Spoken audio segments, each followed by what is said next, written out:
What's up, guys? My name is Jordan McGilvery. I'm a senior at Duke University studying computer science, and today we're going to be learning how to make bagels.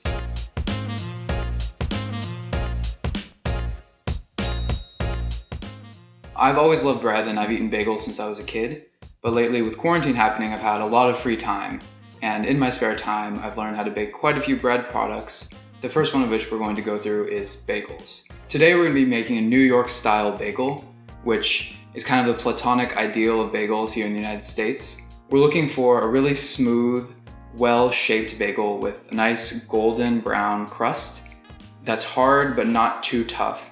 And the inside of the bagel is going to be dense and slightly chewy, but not overly gummy or not overly hard. So we're kind of just looking for a bagel that's really balanced in terms of all its characteristics and has a really nice flavor as well. Alright, so the ingredients you're going to need today are 2 teaspoons or 6 grams of active dry yeast, 4.5 teaspoons or 19 grams of granulated sugar, 1¼ cups or 300 milliliters of warm water, 3½ cups or 440 grams of bread flour, and 1½ teaspoons or 6 grams of fine sea salt. Alright, so the first thing you're going to want to do, and you're going to want to do this anytime you're using yeast, is you want to bloom your yeast. So we start with our 2 teaspoons of yeast in a bowl, and you want to add your sugar to this bowl as well. Basically what we're going to do is we're going to mix the yeast with water and sugar and allow it to activate. And this is important because if your yeast has been sitting in the cabinet for a while, you want to make sure that it's still active and still alive, because without it, your bread dough is not going to rise and you're going to be eating a brick of flour. To that bowl, I'm going to add about 120 milliliters of our warm water. So now we just let this sit without stirring it for 5 minutes. Alright, now that our yeast has bloomed, we're going to mix everything together. So into this bowl, I've measured out 440 grams of all-purpose flour. But if you were paying attention earlier, you'll remember that I said use bread flour. So the thing about bread flour is it has a lot higher protein content. And while protein is important for gains, in bread, it's important for the structure. So right here, I have a bag of wheat gluten, and we're going to be using this to turn our all-purpose flour into bread flour. I'm going to add about 8 grams of vital wheat gluten to this bowl, and if we mix it all up really well, it'll basically be like our all-purpose flour has been strengthened and has been turned into a bread flour. And now we're going to measure out about our 6 grams of salt. To this bowl, we're going to add the remainder of our water and our active dry yeast, which has now bloomed in our bowl. As you can see, it's nice and bubbly.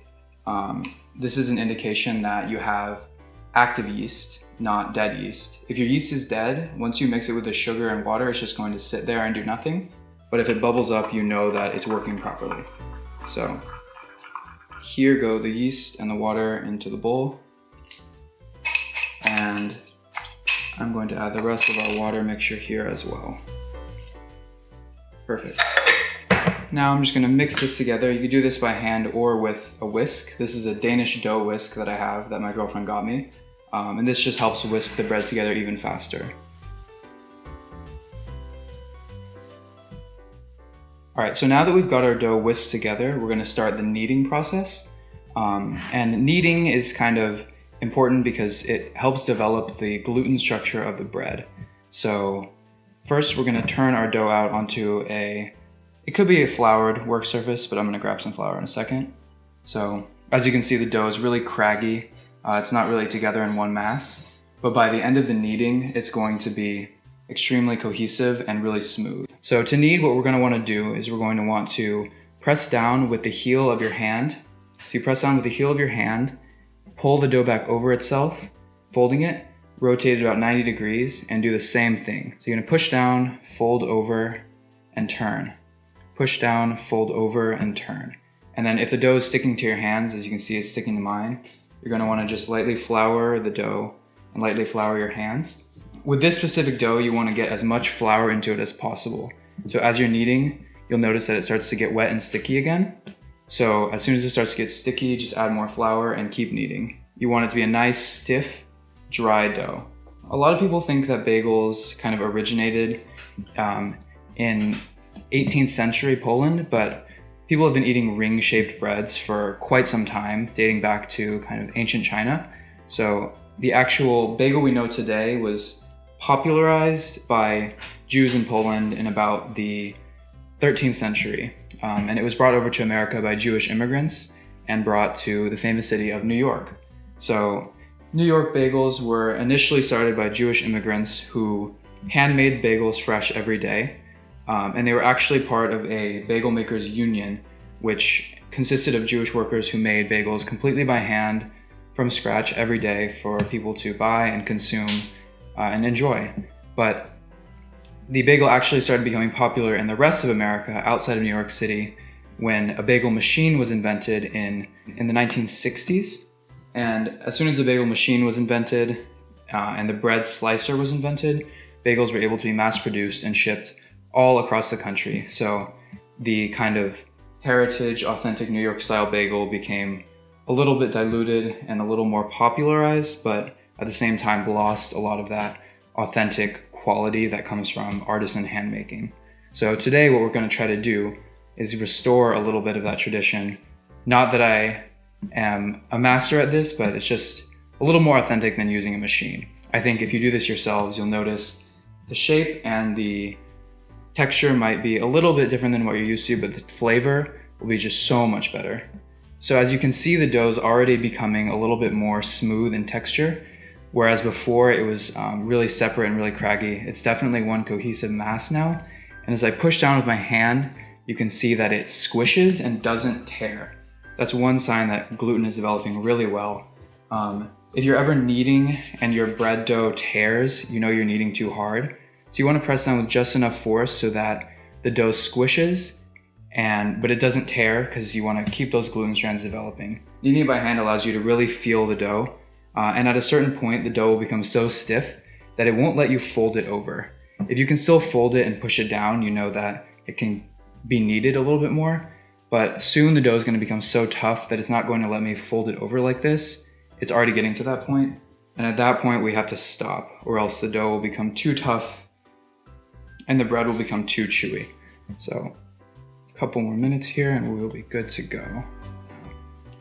So now we're about done. The dough is getting really hard to fold over itself and it's feeling very ready. And as you can see, the dough is very smooth. Let me go ahead and just stop right now. So as you can see, the dough is very, very smooth and supple, whereas before it was very craggy. Now it's all together in one ball. You can tell that the gluten has developed a nice skin on top of the dough. So now what we're going to do is we're going to leave this dough to rise. And we're going to let it rest for about an hour or until it's doubled in size.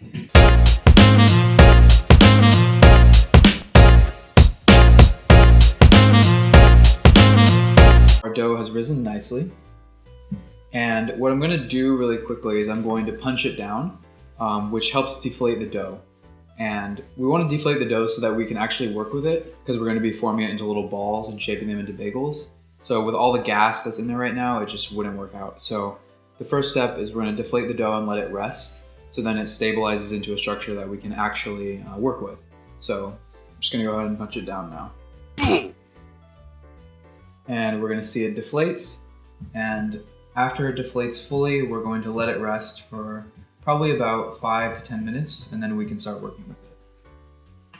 Okay, so now I'm gonna just lightly flour this baking sheet for us to put our balls of dough on. Now, I'm gonna use this bench scraper and divide the dough up into roughly 8 portions. And now what we're gonna do is shape them into balls. So I'm gonna start by taking one ball of dough and moving to an unfloured portion of my work surface. And now cup my hand into a C shape. And then lightly pressing down on the dough, I'm gonna rotate my hand and the dough together, kind of bringing it back in on itself and forming a ball shape gradually. What this shaping does is it makes the dough just firm and allows the gluten to develop a nice structure, which will allow us to shape our bagels even better. So now I'm just gonna firm up this ball a little bit, and you can see it's a nice, perfectly round ball type shape. And I'm gonna place that on the baking sheet. So repeating that process, I'm gonna place the dough down, cup my hand into the C shape, lightly press down on the dough, and just gradually just move around in a circle and the dough is going to gradually get more and more round. So now we have our 8 balls of dough, and what we're gonna do next is make them into your characteristic ringed bagel shape. So to do that, you're gonna wanna lightly coat one finger in flour, and using that finger, what I'm gonna do is I'm gonna take one ball of dough and stick my finger through. So I'm gonna stick it through to the other side until it just punches through and makes a hole. And then now that I have this hole, I'm going to try to rotate this ring and expand it from the inside. So I'm just gonna gently rotate and turn, just rotate and turn, until the ring is about 1/3 of the bagel. And this is part of the reason why that initial shaping into a ball is so important, because in some of these, they look a little bit lumpy. And that's because when I shaped them into a ball, they weren't exactly even. So that's okay, it's still gonna taste fine, but if you want to get an ideal, like completely round, perfectly shaped ring, you would want to make sure that you have very well shaped dough. So just something to keep in mind. You can kind of do this as big as you like based on how big you like your rings, but just keep in mind that the rings will shrink as the bagel sits and as it rests. So now that that's done, I'm gonna place that back on the baking sheet and start on my next one. So now that we've shaped all of these guys, we're going to just let them rest for about 10 to 15 minutes, and then we're going to boil them. All right, so these are the bagels after they've rested about 10 minutes. And what we're gonna do now is we're going to boil them. You're gonna wanna boil these for about 1 minute per side. The longer we boil them, the chewier and more New York style they will be. If you want them a little less chewy, a little more fluffy, you're gonna wanna boil them less. But if you want a nice chewy, tougher exterior, you're gonna wanna boil them a little more. So all depends on your preference. And then I'm just gonna put this guy right there and we'll be ready. So you could do this now or with an egg wash while you're baking, but I prefer to do this now so I don't have to do the egg wash portion. But basically just gonna shake this on.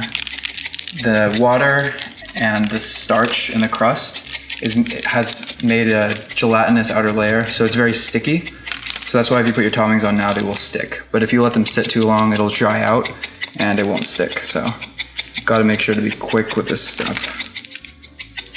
All right, so now we've finished boiling the bagels and now we're just ready to bake them. So the outer layer, as you can see, has been firmed up a lot and it's very gelatinized, but now we have to cook the inside so that they're no longer raw. So I preheated the oven to 425 degrees Fahrenheit, and these guys will go in there for about 20 minutes, a little bit more if you like them more brown.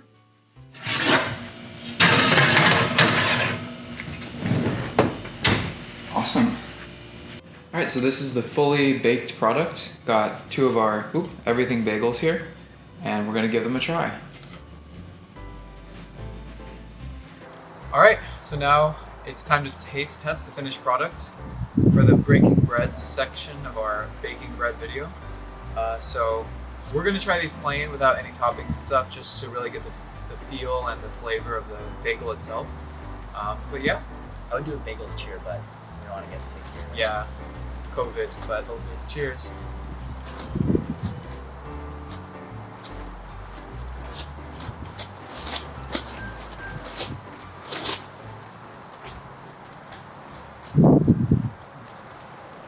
This is really good. So as you guys can see, the shape isn't perfect because I'm not that good at shaping bagels, but you can see the inside is nice and dense and soft, whereas the outside has this nice browned crust on the top and bottom, and it just makes for a nice contrast overall. Just Asian dudes squatting in the backyard eating bread. Yeah, it's nice and chewy on the outside, soft on the inside. I like how kind of the baking process kind of gives it like kind of like I wouldn't say it's like crispy, but it's definitely a different texture than the inside. Yeah, the bottom is definitely brown, so is the top. Like the crispiness of the crust, like Andy said from the oven, is just it's a really nice contrast from the softness of the inside. And the flavor, It's just flour, water, salt, yeast, but the flavor is still pretty good. Obviously the topping. Yeah. Everything bagel topping goes good than anything. For something that takes like 2 hours from start to finish at home, pretty good. It would taste better if we had let it rise slower. So if you wait for it to rise for like 3 days in the fridge, it would taste even better due to some yeast properties, which we'll probably get into later. But for like a quick bread, pretty good. Homemade bagels, not as hard as you might think. No machine needed, but hand kneaded.